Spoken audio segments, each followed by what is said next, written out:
He didn't argue. He didn't raise his voice. He just picked up his backpack and stepped off the plane, quiet, confused, and alone. The flight attendant said he was making people uncomfortable, but nobody explained how.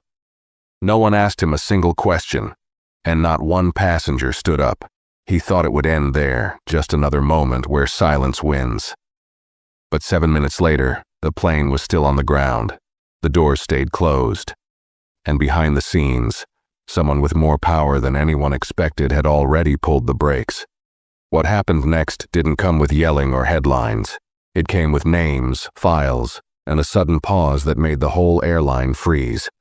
This wasn't just about a boy in seat 2A.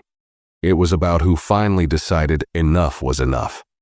Before we start the story, comment below where in the world you're watching from today. And if you like this story, don't forget to subscribe and turn on the bell icon so you don't miss the next one. The terminal was quiet that morning, the kind of stillness that hung between early departures and busy check-ins. Jalen Rivers, 16, sat by gate 27 with his headphones around his neck and a boarding pass folded neatly in his hand. He wore a gray NASA hoodie, pressed jeans, and carried a navy backpack with a worn patch that read, Robotics Club Finalist, 2023. His shoes were clean, his voice soft when he answered the gate agent's final call. "Yes, ma'am, that's me, seat 2A. He spoke with the calmness of someone raised to respect rules, not challenge them. The agent smiled politely but didn't make eye contact. As he stepped into the aircraft, a few heads turned. An older woman in pearls looked him up and down. Her husband leaned closer to her and whispered something. Jalen didn't hear it. He just found his seat in first class, tucked his bag beneath the seat, and sat down quietly. A flight attendant passed by. Her name tag read, Tiffany Lee. She was in her early 30s, slim, sharp-faced, and wore her hair in a tight blonde braid. When she saw Jalen, her eyes narrowed for just a second before she smiled. "Good morning," she said, but her voice didn't match her face. Jalen smiled back, polite as ever. "Morning." She didn't ask if he wanted a drink, didn't ask if he was comfortable. Instead, she leaned over the seat to greet the older man behind him, laughing brightly as she handed him a glass of sparkling water and called him by name. Jalen didn't say anything. He pulled out his tablet and opened the e-book his dad had recommended. A few pages in, he felt the flight attendant brush past again, this time carrying a tray. She served everyone in the row, skipping him completely. When she turned to walk away, he lifted his hand gently. "Excuse me, may I get orange juice, please?" Tiffany didn't turn around. She just said over her shoulder, "You'll need to wait. First class has a schedule." Her voice was tight, almost annoyed. Jalen lowered his hand. He felt something shift in the air, but he didn't know what it was yet. He had boarded on time. He had followed all the rules, but somehow he still felt like he had stepped into a space where he wasn't really welcome. The plane filled slowly. More first-class passengers arrived, older, well-dressed, mostly white. They gave small nods to each other, exchanged firm handshakes, and settled into their wide leather seats. Jalen kept to himself, eyes down, fingers gently turning pages on his tablet. He could feel it, though, the glances, the slight pauses when people walked past his row. One man looked at his ticket, looked at Jalen, and then leaned toward Tiffany. She bent down to listen. Whatever he said made her nod with a tight smile. She didn't look at Jalen. She just kept walking, brushing crumbs from a tray that didn't need cleaning. Jalen glanced out the window. The sky was overcast. He didn't notice that Tiffany had returned until she stopped at his row again. Her arms were crossed this time. "I'm going to have to ask you to step off the plane," she said flatly. Her voice wasn't loud, but it was firm. Jalen blinked. "I'm sorry?" he asked, unsure he'd heard her right. "There's been a concern raised about your behavior," she said. "Some passengers reported that you were making them uncomfortable. We've decided it's best to remove you from this flight." Jalen's lips parted, but no words came. He looked around, confused. The man behind him was now pretending to read a newspaper.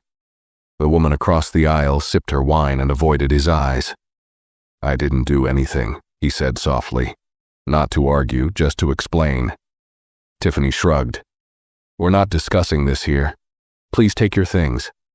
Her tone carried no anger, but also no care. No chance to ask questions, no space to explain. Jalen stood slowly, numb. He pulled his backpack from under the seat. As he stepped into the aisle, he could feel the eyes on his back. Not one person said a word. Not one asked if this was right. As he walked out of the cabin, the silence behind him was louder than anything he'd ever heard. Jalen stepped back into the jet bridge with a hollow feeling in his chest.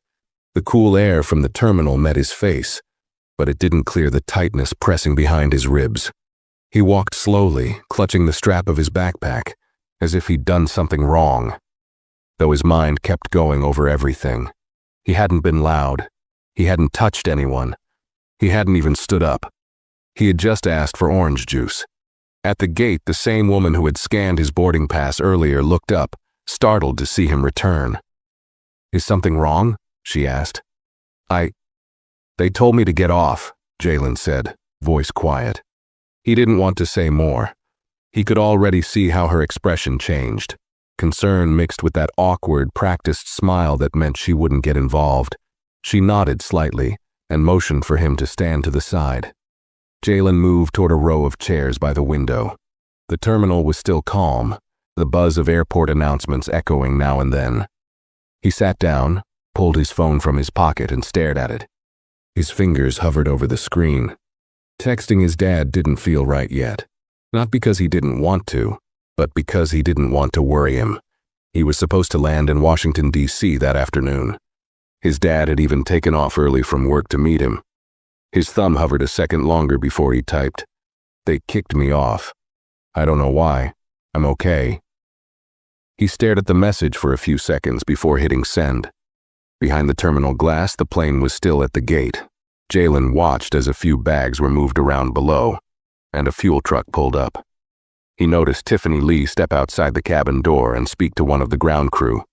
She laughed about something. Then she glanced up just for a second, and her eyes landed on Jalen through the glass. She didn't flinch. She didn't wave him off. She just turned and walked back inside.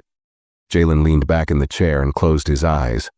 For the first time, he felt something that wasn't confusion or embarrassment. It was quiet, steady anger, still buried under his ribs, but growing. Not the loud kind, not the kind that shouted or slammed doors, just the kind that stayed with you heavy and cold, because you had been treated like a problem without even raising your voice. He didn't cry. He wouldn't. But somewhere in his chest, the pieces of what happened started clicking together. The seat, the glances, the slow service, the sudden removal. He knew, even if he couldn't prove it yet. This wasn't about noise. It wasn't about safety. It was about something else. Something he had been warned about, but hoped he wouldn't feel so soon. In the quiet space of the terminal, Jalen sat perfectly still, his fingers locked together in his lap. The sounds around him seemed distant, boarding announcements, the rumble of suitcase wheels, soft laughter from a nearby family. But his ears filtered most of it out. All he could hear was the last thing the flight attendant had said. "Some passengers reported that you were making them uncomfortable." He replayed those words over and over, trying to twist them into something that made sense. But they didn't. He hadn't stood.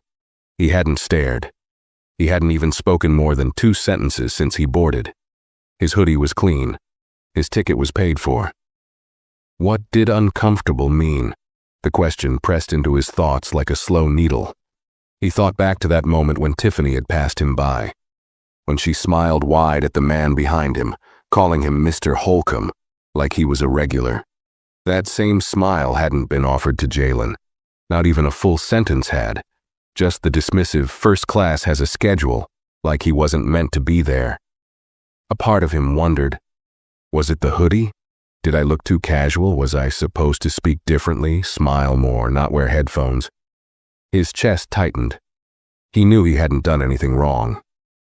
But somehow he still felt like he had. His phone buzzed gently in his palm. "Dad, what happened? Where are you?" Jalen hesitated. He didn't want to make his father angry, not because he feared him, but because he knew the kind of anger that brewed in his father wasn't loud either. It was sharp. It had weight. And when it came, it didn't come for show. It came for change. "Jalen, they said people were uncomfortable, but I didn't do anything. Just sitting quiet, first class." The typing dots on the screen blinked, then disappeared, then returned again, then paused. Jalen waited, his stomach tight. When the reply finally came, it was short.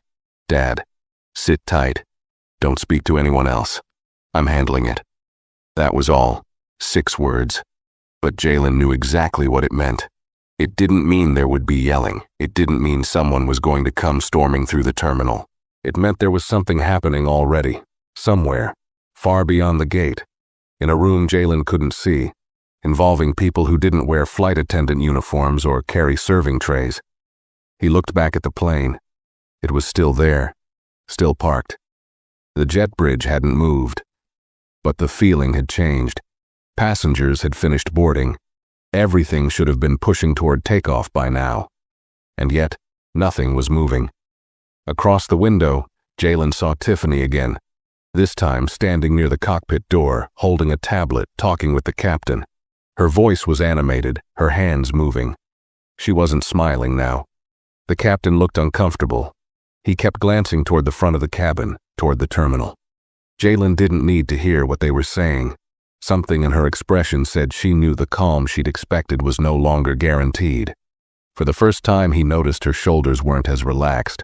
Her stance wasn't as confident. And Jalen, sitting alone, kicked out of a seat he had paid for, felt something shift inside him. It wasn't relief. Not yet. But it was the first breath that didn't feel like a lump in his throat. Not because someone was defending him, but because, somewhere, without needing to raise a voice, something had started to move back in his direction. Jalen leaned forward in the chair, elbows resting on his knees, phone still in his hand. His screen had gone dark, but he didn't press the button to wake it. He just stared at the faint reflection of his face. He looked the same brown eyes, same quiet expression, same careful stillness his father had taught him to keep in uncomfortable spaces. But inside, his thoughts were storming. The words still circled his head like flies he couldn't swat. "You've made other passengers uncomfortable." He tried to measure himself against those words. Was it his posture? Was he sitting wrong? Was it because he didn't talk to anyone? Was it because he was in first class and didn't look like someone who belonged there? A part of him, small but sharp, whispered the answer he didn't want to admit. It was because of who he was and how he looked. Jalen had always known that line existed. His dad had told him about it many times. "You'll do the same things as your classmates, son, but people may not see you the same. You'll have to carry yourself steady, calm, even when it isn't fair. Especially when it isn't fair." At school, Jalen had followed the rules, stayed polite, worked hard, kept quiet when others joked too freely about things that didn't sit right. But this was something else.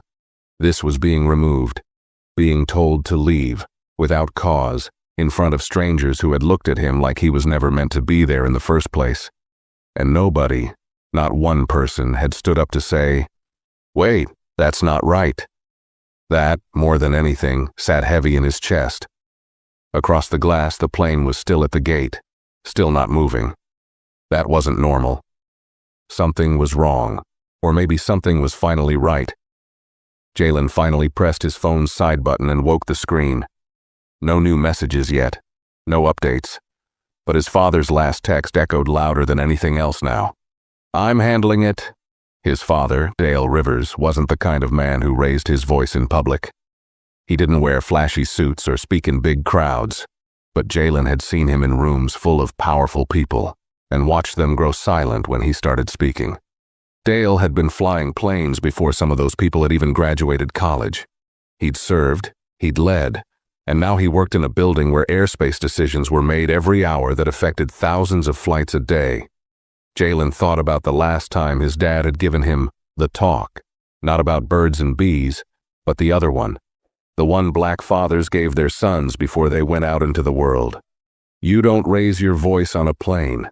You don't argue. You don't try to explain too much. You stay calm.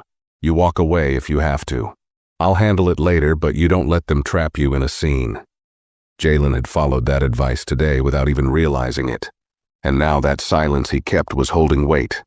Not guilt, evidence. Just then, his phone buzzed again. A single notification from an unknown number. You may notice Flight 632 is still at the gate. Remain seated. Do not speak with media. I'll brief you soon. He knew without asking. It came from one of his father's assistants. Jalen looked up slowly and noticed that Tiffany was no longer visible through the aircraft windows. A different attendant was moving through the aisle, and the cockpit door was now open. A uniformed airport staffer had stepped inside. The kind that didn't deal with food or drinks. The kind that wore badges and carried clipboards. For the first time since being removed, Jalen felt the smallest sliver of control returning, not in the form of shouting or demanding, but in the absence of movement. The stillness of that aircraft, fully boarded, doors closed, and not moving, meant something. It meant someone had stopped the machine. And deep down, Jalen knew that someone was his dad. The clock on the wall behind the gate desk ticked steadily. Its sound too faint to be heard, but somehow Jalen felt every passing minute stretch longer than it should. He had been sitting in the same chair for what felt like an hour. But when he glanced at his phone, only 20 minutes had passed. The plane was still at the gate. No taxiing, no movement. The jet bridge still attached. Something was definitely happening. And not the usual kind of airline delay. There were no announcements, no apologetic staff walking around offering snacks. Just silence. Jalen sat back, rested his head against the wall behind him, and exhaled through his nose. His body was still, but inside, his mind was racing in circles. What if they say I caused trouble? What if they lie? What if nobody believes me? He'd been raised to trust rules, trust systems. But today, he felt the quiet weight of what it meant when a system turned its back. He thought about his dad again. Dale Rivers, a man who rarely rushed his words. He always said, "Timing is power. You don't waste it on yelling. You use it to move the whole board." Jalen used to roll his eyes at that stuff. Chess metaphors, power boards, quiet discipline. It had all sounded like grown-up talk. But right now, in the middle of O'Hare Airport, watching an entire plane filled with high-paying passengers sit unmoving because of a message he sent, those words felt real. More real than anything. He glanced at the boarding desk again. The gate agent, the same one who had smiled politely at him earlier, was now on a phone call. She wasn't smiling anymore. Her eyes flicked toward the window, then toward him, then down again. Her shoulders were tense. Behind the glass, things had changed too. A man in a gray FAA windbreaker had entered the plane. He wasn't in uniform, but he had that look, clipboard in hand, steady posture, eyes that scanned every detail like they'd done this 100 times before. Jalen didn't know who he was, but he knew why he was there. Inside the plane, Tiffany had reappeared. Her body language was different now. Gone was the effortless walk and fake warmth. Now her movements were smaller, less certain. She stood by the first-class curtain, arms folded, lips pressed thin. She looked toward the front galley, then toward the back, like she couldn't decide where to stand. Jalen caught a glimpse of her speaking to another flight attendant. He couldn't hear the words, but he could tell it wasn't a friendly conversation. His chest tightened again, but it wasn't fear this time. It was pressure. Something between unease and anticipation. He had never wanted any of this. He just wanted to see his dad, fly without being noticed, sit quietly, maybe read. But now, because of how people felt around him, he had become a disruption. Not because of anything he said or did, but because of how he looked sitting in a seat he had every right to. And now they were scrambling, because someone had decided this time it wouldn't be brushed off. Not like the last time it happened to someone else. not with his father on the other end of a message. The ache in Jalen's stomach hadn't gone away, but it had changed. It wasn't the fear of being punished anymore. It was the slow, steady grief of recognizing that sometimes silence wasn't safety. It was exposure. And even when you followed every rule, spoke gently, smiled politely, you could still be seen as a threat. But for the first time in his life, that realization wasn't making him fold inward. It was making him sharper. His phone buzzed again. This time it was his dad himself. "Dad, flight is grounded. FAA compliance team is on site. Do not speak to anyone unless I say so. Stay where you are." Jalen read the message 3 times, not because he didn't understand it, but because it confirmed what he was starting to feel. His father hadn't just heard his message.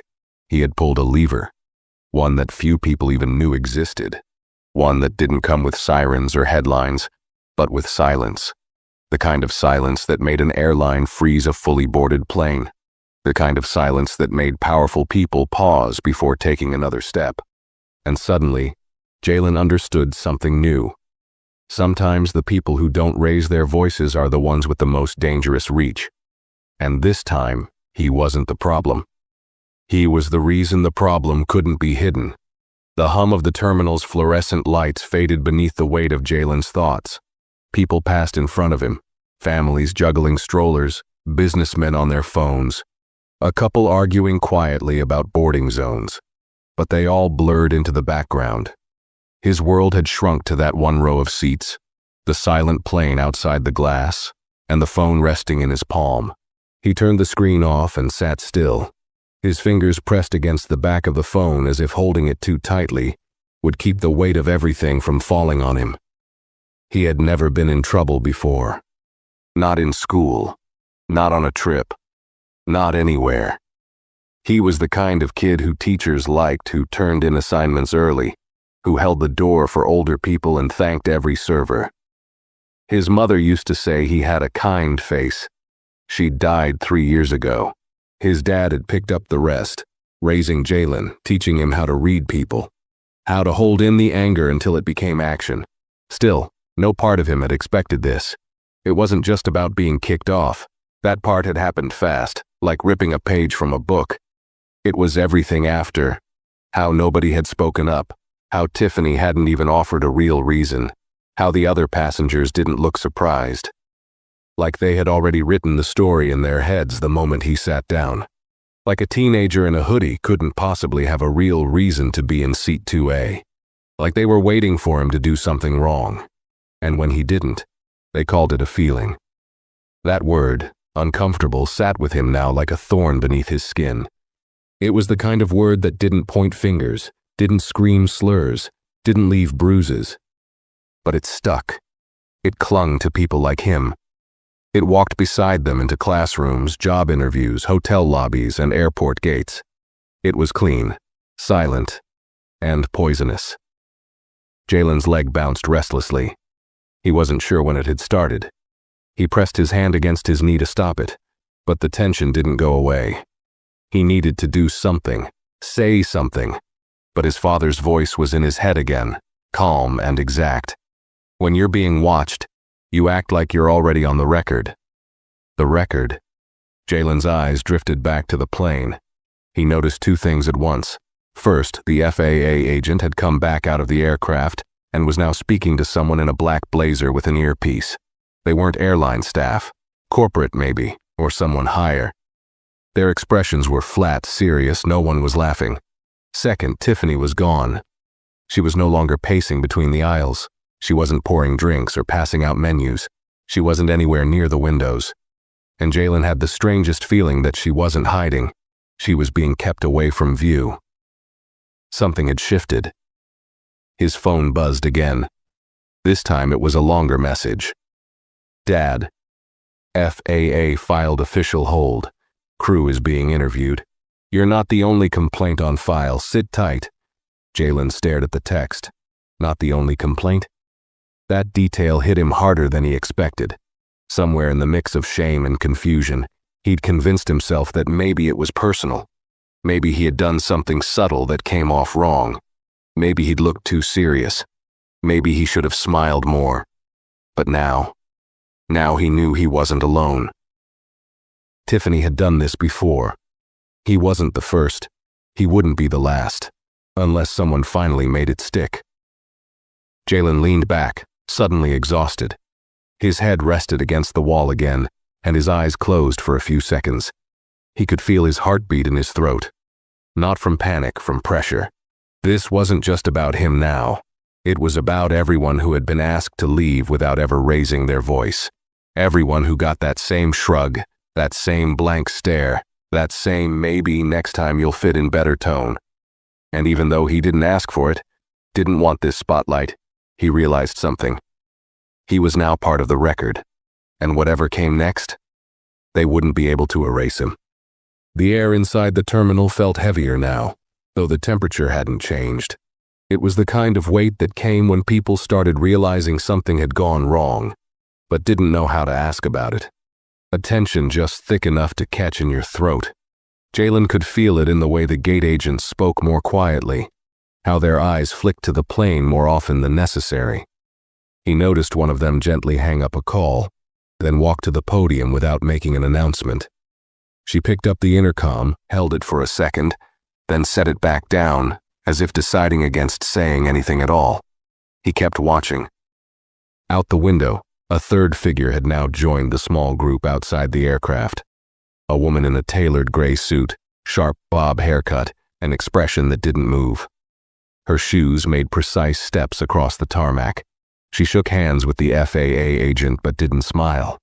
They spoke for a moment, then both entered the plane. Jalen straightened a little. The edges of everything were beginning to come into focus. His removal had triggered something far beyond a gate-level decision. This wasn't just about one flight or one seat anymore. The presence of the FAA was one thing, but when legal counsel showed up, that's when stories stopped being ignored and started being recorded. He looked down at his hands. They were resting on his lap, fingers curled slightly into his jeans. He noticed his nails had small half-moons of tension dirt beneath them. He hadn't even realized he'd been clenching his fists earlier. A wave of embarrassment rolled through him, not from anything he had done, but from how deeply all of this had wormed into his body without him realizing. He unclenched his fists and sat up straighter. There was still that voice in his head, the one that sounded too much like his dad. You're not weak, but don't let pride cloud clarity. Don't let their silence write your story for you. But another voice was there too. His own. The part of him that had never been tested like this before. It asked questions he couldn't answer. What if they twist it? What if they say I was aggressive? What if there's no camera angle that shows I was calm?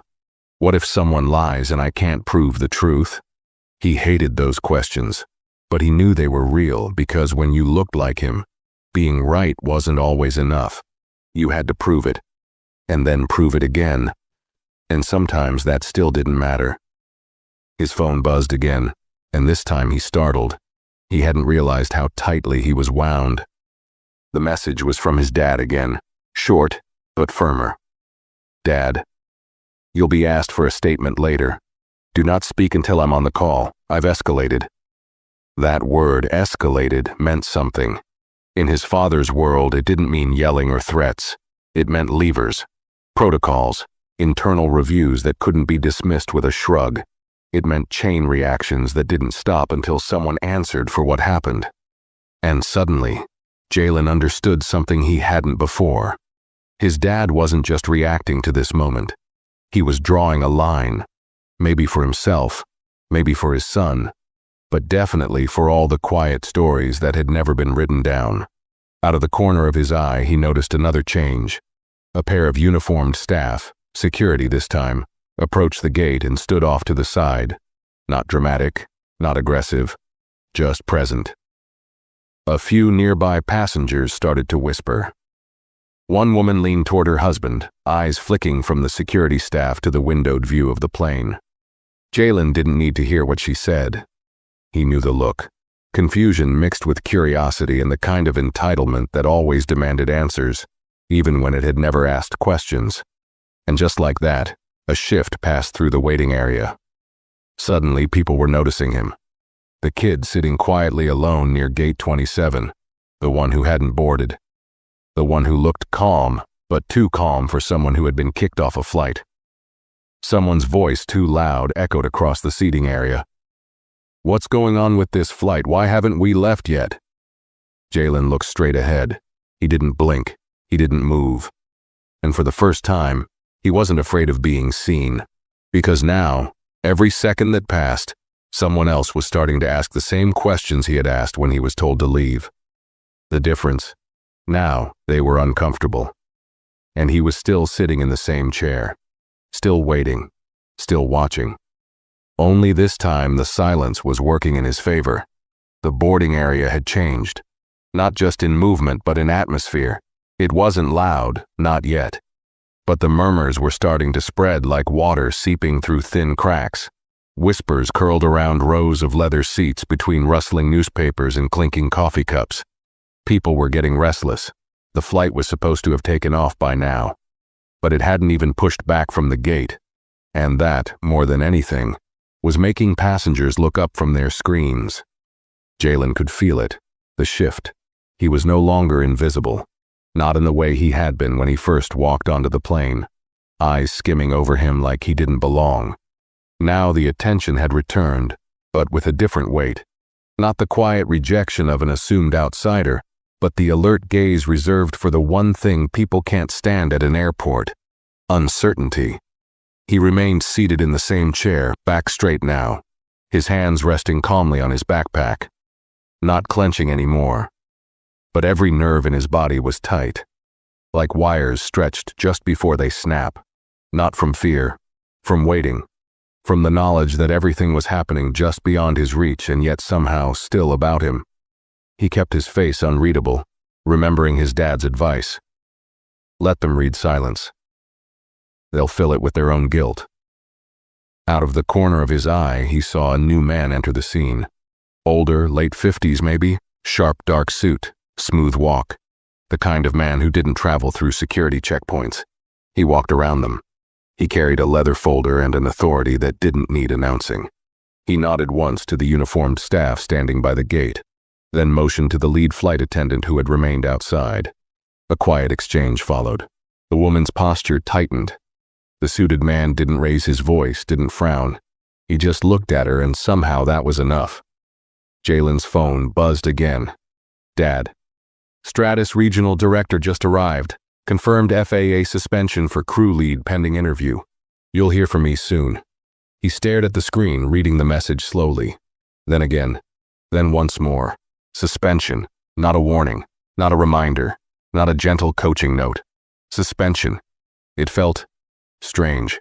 Not good, not bad. Just unreal.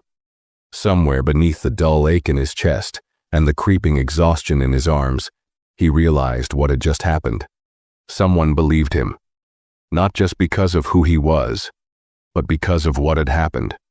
Because it was finally being documented. But even that small sense of justice didn't come without complication. Part of him still felt unsure, guilty even. Not because he had done anything wrong, but because of the fallout. Because of what this might do to that flight attendant, to the crew, to the passengers who just wanted to get where they were going. He didn't want any of this. He didn't want to be the kid people stared at or whispered about. He just wanted to fly, quietly, like everyone else. And yet, here he was, at the center of something that had begun with a shrug and a lie. He took a slow breath, then another. The familiar voice of self-doubt tried to creep in. What if I'm overreacting? What if this gets bigger than it should? But the voice was weaker now. It had lost its power somewhere between the moment he stepped off the plane and the moment his father said, "They've been warned, they didn't listen. Now they will." Outside the window, the plane door was finally opened. Not for passengers to leave, not yet, but for accountability to enter. Two figures emerged.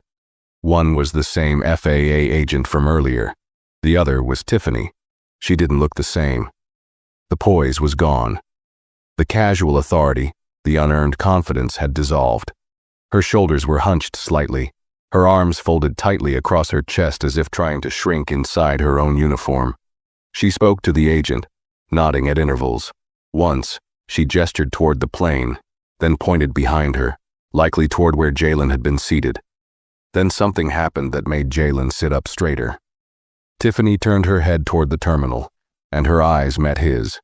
It wasn't long, a second, maybe less, but it was long enough.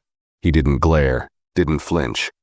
He just looked at her, steady and plain, like someone who wasn't scared anymore, like someone who had endured the silence, and had found the truth standing beside him now, not behind him. She looked away first. That mattered more than he expected. He didn't feel triumphant. There was no rush of victory, only a grounded, steady awareness that this wasn't about punishing someone. It was about making sure this didn't happen again, to anyone who didn't know how to speak up, or worse, to someone who thought staying quiet meant staying safe. Behind him, another announcement echoed through the terminal. Flight 632 to Washington, D.C. is experiencing a delay. We appreciate your patience. But Jalen already knew. That delay wasn't just mechanical, it was deliberate. The machine had been stopped on purpose, because silence wasn't going to protect anyone anymore. And this time, the pause belonged to him. Jalen shifted slightly in his seat, finally feeling the pressure in his spine from sitting upright for too long. He eased back into the plastic chair, arms resting on his thighs, fingers tapping lightly, nervously, on the strap of his backpack. His body was still, but inside he was unraveling thread by thread. The room around him felt too quiet now, even though voices buzzed at the gate, footsteps echoed across the floor, and the occasional sharp ding of an intercom broke through the air. None of it touched him. He was somewhere else, somewhere deeper.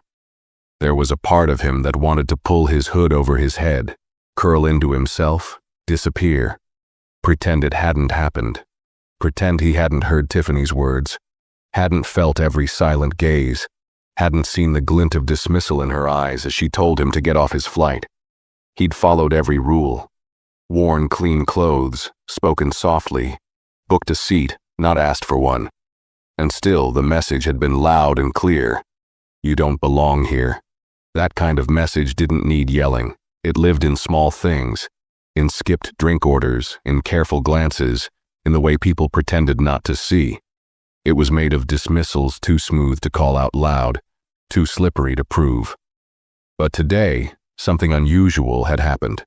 Someone had called it out anyway. His father had always told him to be careful, to be patient, to never act out. You don't have the same room for mistakes as others, he'd said more than once. Not as a warning, but as truth.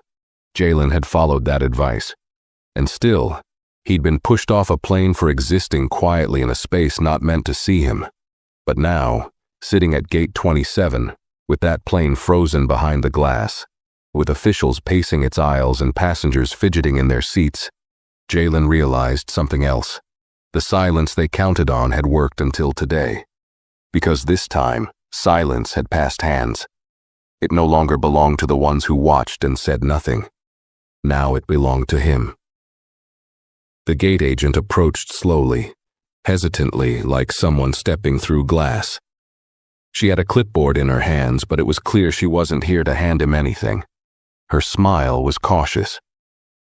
"Hi," she said softly, crouching slightly to meet his eyes. Mr. Rivers, they've asked if you can remain here a little longer. Someone will be coming to speak with you directly. Just a quick chat. Not an interrogation or anything, just, they're asking." Jalen nodded once. He didn't trust his voice yet. The woman waited, maybe for him to say something, maybe for him to ask a question. But he didn't. He just held her gaze long enough for her to glance down and nod awkwardly. "I'll let them know. Thank you." She walked off. Her voice had carried a different tone than before. It wasn't the clipped, polite service voice. It was cautious now, measured, the kind people used when they were afraid they had been too casual with someone who mattered more than they thought. That was the irony. He hadn't changed. He hadn't gained new power. He had always been exactly who he was, smart, respectful, prepared. The only thing that had shifted was who was listening. His thoughts drifted to the other passengers again. He wondered what they were thinking now. Did any of them regret watching him leave in silence? Did anyone replay the moment in their head, the boy being asked to step off, the excuse that didn't sound right the way no one questioned it? He would never know. That's how things like this usually went. The people who stood by moved on. The people who were removed didn't forget. But this time, someone had remembered.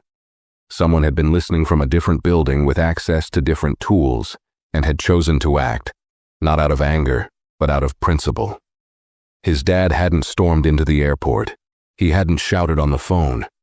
He had simply pressed the right buttons, pulled the right levers. He had made the system freeze on behalf of his son. And Jalen knew. It wasn't just for him. It was for every kid who wouldn't have a father with that kind of reach. For the ones who had walked off planes quietly, heads down, thinking maybe I did something wrong, when the truth was, they had done nothing at all. The heaviness returned to his chest, but it wasn't grief this time. It wasn't confusion. It was something closer to understanding. He wasn't just in the middle of a personal problem anymore. He was inside the machinery now, seeing where the gears jammed, feeling what it took to make them stop.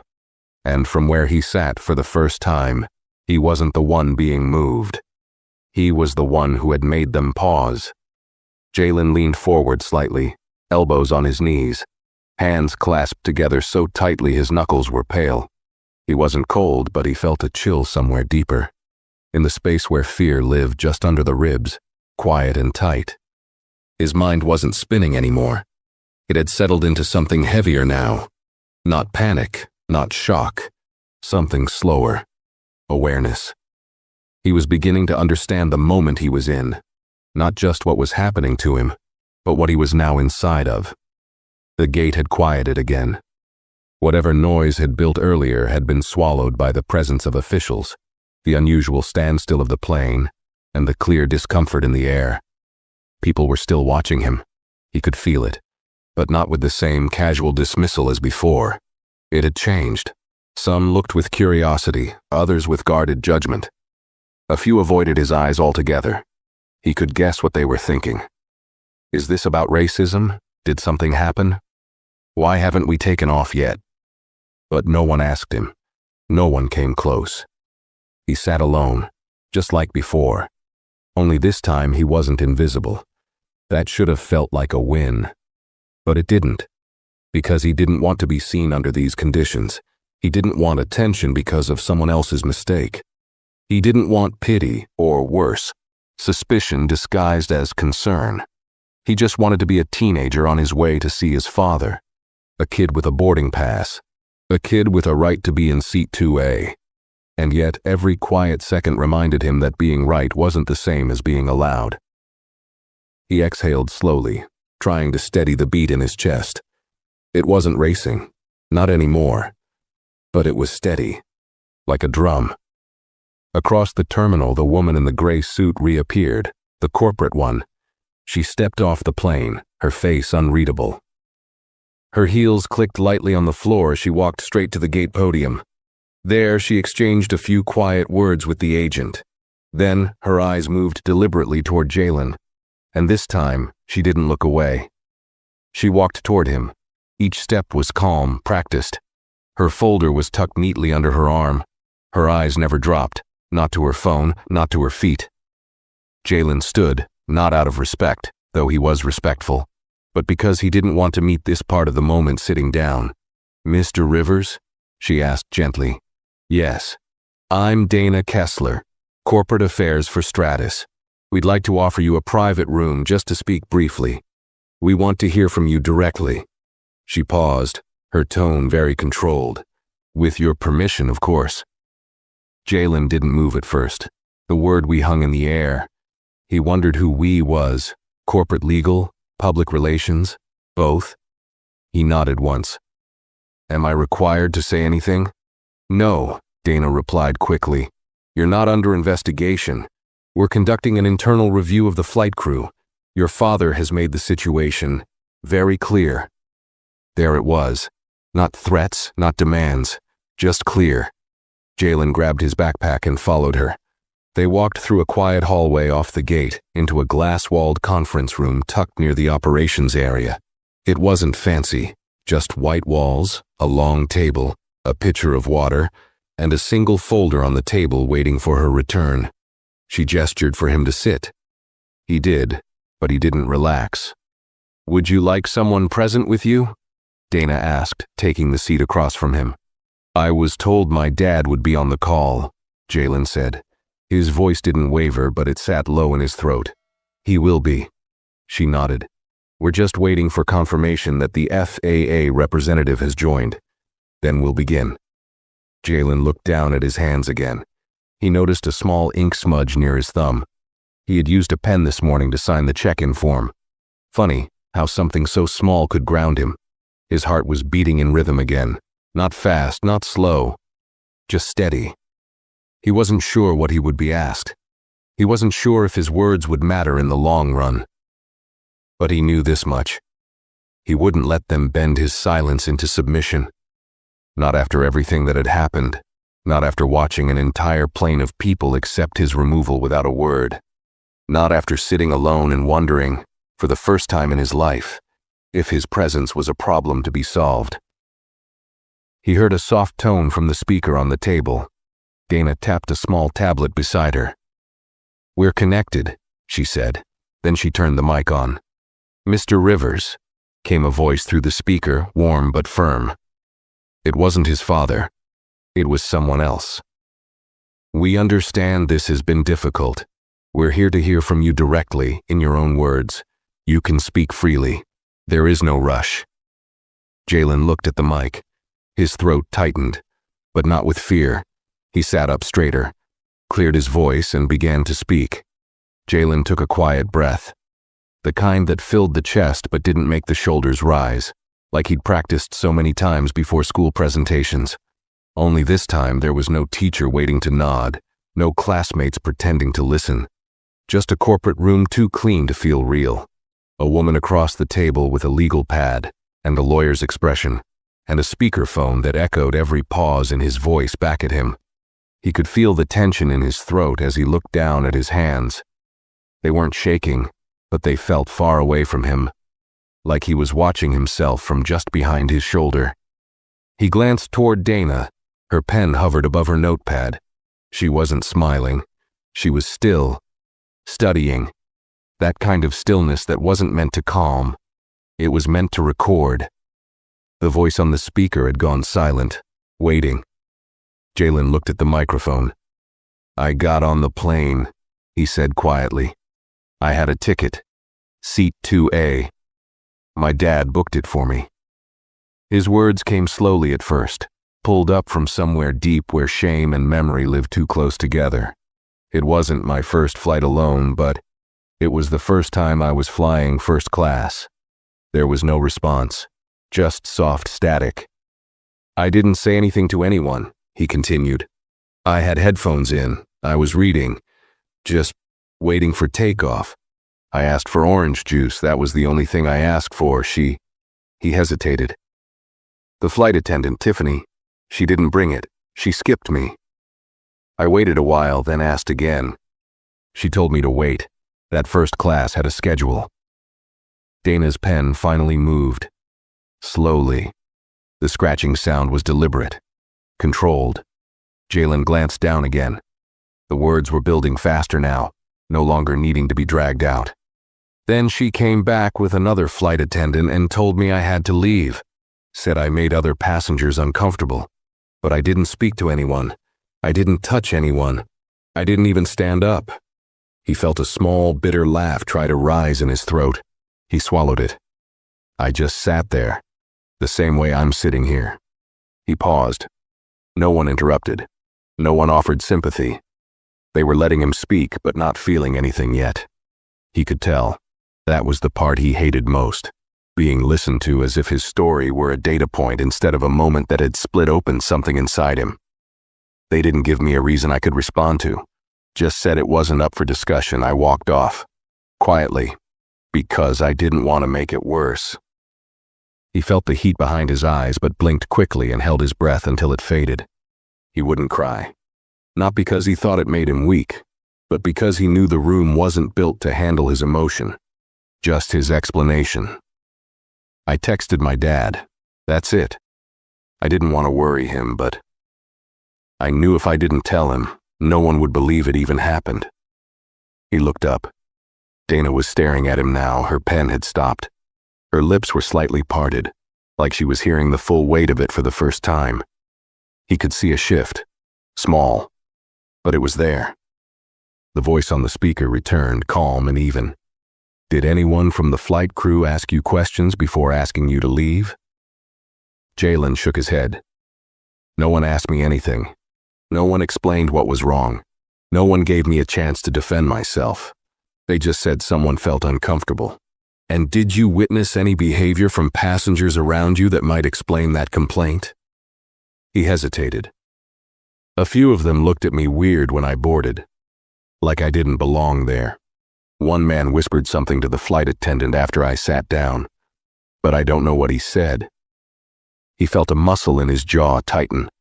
I guess I didn't need to do anything. Just being there was enough. The room fell still again. That sentence sat like a stone in the center of the table. Dana cleared her throat softly. Thank you, Jalen, she said, voice quieter now. Is there anything else you want us to know? He thought for a long second. Then he said, yeah. He looked directly at her. His eyes didn't drop this time. I've done everything I'm supposed to. I follow the rules. I speak politely. I study hard. My dad raised me to be respectful in every space, even the ones that aren't built for me. But I need you to understand. Being quiet doesn't make this easier. It just makes it easier for people to keep doing it. Dana didn't move. Her eyes held his. Jalen let the silence hang. Not because he didn't have more to say, but because that was enough. He had spoken, and for the first time today, the room didn't feel like a trap. It felt like a courtroom where no one had prepared for a witness like him. He leaned back slightly, not relaxed, but steady. And somewhere behind the speaker, a door had opened, and no one could close it now. The silence after Jalen's last words wasn't empty. It was dense. No one rushed to fill it. Not Dana. Not the voice on the speaker. Even the pen that had been moving with steady discipline now rested idle on the notepad, its tip faintly touching the page, as if waiting for the next sentence before it dared make a mark. Jalen sat back in his chair, but he wasn't relaxed. His spine was straight, eyes forward, breath measured, but inside something was trembling. Not fear. It was something harder to name. It was the exhaustion that came after courage. When the adrenaline dropped and all that was left behind was the truth, still warm in the air, and the long question of what now. The speaker crackled faintly again. Then the voice returned. Mr. Rivers, the man said more slowly this time, I want to thank you for sharing this with us. You've conducted yourself with clarity and grace under very difficult circumstances. We acknowledge that. Jalen didn't reply. Not because he was being rude, but because the word acknowledge didn't feel like enough. It sounded like paperwork, like the kind of language that filled reports to sound correct, not right. He didn't need their thanks. He needed the next part. The change. Dana glanced at her tablet again, then turned her eyes to him. This time she didn't look detached. She looked like someone doing math in her head, calculating policy, risk, and humanity all at once. I'm going to step out for a moment, she said gently. There's a call waiting from my team. You'll remain on the line with our FAA representative. Someone from our executive staff may join shortly. Jalen nodded once. Dana stood, gathered her tablet, and left without another word. The door clicked softly behind her, but the sound echoed louder in his mind than he expected. He was alone again, except for the voice in the speaker, which stayed quiet, respectfully present, and his thoughts, his constant companion since the moment Tiffany told him to get up and leave. He let his gaze wander for a moment. The glass walls of the room offered a narrow view of the tarmac. It had started to rain, thin streaks trailing down the window like veins. Planes came and went in the distance, unaffected by what had happened at Gate 27. To them, this was just another afternoon, another minor delay, another small, forgettable incident. But to Jalen, it had cracked something wide open, because he couldn't forget what it felt like, being told he was a problem. Not because of noise, not because of action, but because of presence. Because his body in a seat was enough to shift the air for someone who didn't know him, didn't speak to him, and didn't care to ask. He thought about that man, whoever had whispered to Tiffany. What had he said? Keep an eye on that one. Does he really belong here? He looks out of place. Jalen would never know. But he didn't need to, because whatever was said had been believed without question. That was the part that dug deepest, not the man's comment, but Tiffany's quickness to act on it. The decision to remove him had come too easily. No warning, no verification, just assumption wrapped in professionalism. And worst of all, no one in the cabin had stood up. Not one person. He had scanned their faces when he stood up, heart pounding, hands gripping his backpack. He remembered the way they averted their eyes, pretending to scroll through phones or stare at tray tables. He remembered the sting of that, the betrayal of silence. The kind that said, if it's not happening to me, it's not happening at all. A sharp knock pulled him back. Dana re-entered, this time accompanied by a taller man in a navy blue suit with silver trim on his collar, some kind of airline insignia. His face was composed, lips thin, jaw square. A career man, someone who'd been through public messes before. Mr. Rivers, he said with a nod. My name is Gordon Chase, Senior Director of Stratus Flight Services. Jalen didn't answer right away. He waited. Let the man speak first. I won't take too much of your time. I've just been briefed by our internal review team and FAA compliance staff. What you experienced today, what was done to you, is unacceptable. He paused. Jalen kept his face neutral. He wanted to believe him. He also knew not to fall too easily into apologies that sounded like speeches. We have placed the lead flight attendant under immediate suspension pending further review. The rest of the crew will be included in an internal audit of their conduct. We are also pulling security footage, audio recordings, and prior service complaints to build a complete picture. Jalen sat still. We're also initiating a passenger behavior review on the individual who reportedly made the complaint that led to your removal. If his actions were discriminatory or intended to provoke bias, we will take appropriate action. Jalen's hands rested on the table now, still clasped, still firm. I appreciate that, he said quietly. But that's not all this is about. Gordon nodded. No, it's not. Jalen hesitated, then added, because I'm not the first. And if this ends quietly, I won't be the last. Dana glanced at Gordon. Something passed between them. Not surprise. Acknowledgement. We've already contacted your father, Gordon said. He's requested a formal meeting with our leadership board. We'll be honoring that. Your statement today will be included in that review, and I want you to know this isn't going away. Another pause. Jalen looked down, then up again. Good, he said, because I want my seat back. Dana blinked. I'm sorry? He held her gaze now, steady. My seat. 2A. I want it back. I'm not boarding through a side door or sitting in coach or waiting on standby. I want back on that flight. Same seat. With the same confidence as anyone else. Neither of them spoke at first. Then Gordon said, Understood. And in that moment, Jalen didn't smile. He didn't nod. He just exhaled, and knew the next move was his. Jalen stood just outside the glass-walled room, staring down the terminal hallway. Everything ahead looked the same as it had earlier. The rows of gates, the muted screens with flight statuses, the slow, shuffling tide of travelers moving from one wait to another. But for him, nothing looked the same anymore. A security escort had offered to walk him back to the gate, but he'd politely declined. He didn't want to be shielded. Not anymore. He wanted to walk back as himself, visible, unbothered, unapologetic. The boy who had been removed from seat 2A for doing nothing was now walking back to take that same seat, and not a single person could stop him. Each step felt heavier than it should, like the floor beneath him understood the weight he carried. Not physical weight, but something older, shaped by silence, by history, by all the stories that had never made it past the terminal walls. Stories that ended with he said, she said, or were filed away under passenger behavior concerns and crew discretion. But this time the story had lived. This time it had been written down, spoken aloud, investigated, believed. As he approached gate 27 again, the crowd was thinner. Some passengers had been rebooked.